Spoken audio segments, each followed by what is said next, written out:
ਕੰਮ ਅਸੀਂ ਆ ਹੁਣੇ ਲੱਗੇ ਕਰਨ ਮਿਹਨਤ ਕਰਦੇ ਸਾਂ ਤੂੰ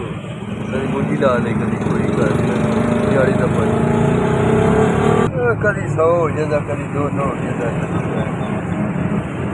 ਕਿਰਾਏ ਤੇ ਬੈਠੇ ਦੋਵੇਂ ਜੀ ਆ ਕੋਈ ਸਾਡਾ ਨਹੀਂ ਕਰਨ ਵਾਲਾ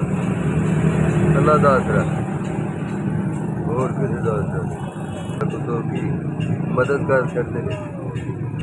ਬੱਚੇ ਪਾਈ ਸਣ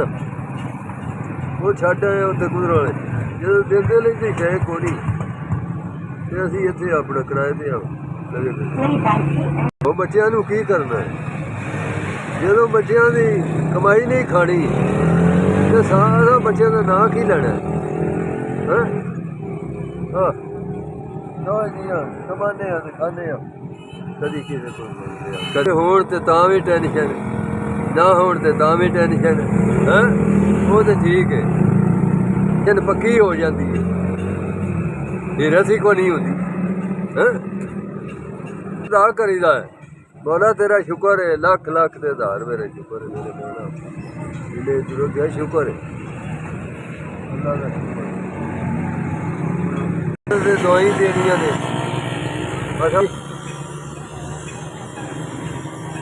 4000 ਰੁਪਈਆ ਤੁਹਾਨੂੰ ਭਲਾ ਕਰੇ ਤੁਹਾਡਾ ਸਾਡੇ ਕੋਲ ਤੇ ਇਹੀ ਗੱਲ ਹੈ ਦੁਆ ਹੈ ਸੋਹਣੇ ਮਦੀਨੇ ਵਾਲਾ ਕਰਮ ਕਰੇ ਵਾਲੇ ਉਹਨਾਂ ਦਾ ਵੀ ਭਲਾ ਹੋਵੇ ਜਿਹਨਾਂ ਹੁਣ ਅਸੀਂ ਦਿੱਤੇ ਨੇ ਉਹਨਾਂ ਦਾ ਵੀ ਭਲਾ ਹੋਵੇ ਅਸੀਂ ਤੇ ਆਂਦੇ ਹਾਂ ਹਰ ਇੱਕ ਦਾ ਅੱਲਾ ਭਲਾ ਕਰੇ ਹਾਂ ਸਾਡੇ ਅਸੀਂ ਇਹ ਨਹੀਂ ਬਈ ਆਪਣੇ ਵਾਸਤੇ ਦੁਆ ਮੰਗਨੇ ਹਾਂ ਕਹਿੰਦੇ ਹਾਂ ਬੱਚਿਆਂ ਨੂੰ ਤੰਦਰੁਸਤੀ ਅਤਾ ਫਰਮਾਈ ਜਾਂ ਫਿਰ ਜਿਹੇ ਨਮਾਜ਼ ਪੜ੍ਹੀ ਦੀ ਨਾ ਉਸ ਵੇਲੇ ਦੁਆ ਮੰਗੀ ਦੀ ਇਸ ਤੁਹਾਡੀ ਮਿਹਰਬਾਨੀ ਪਹੁੰਚਾ ਦਿੱਤੀ ਹੈ ਹਾਂ ਜੀ ਤੁਹਾਡਾ ਸਾਰਿਆਂ ਦਾ ਭਲਾ ਹੋਵੇ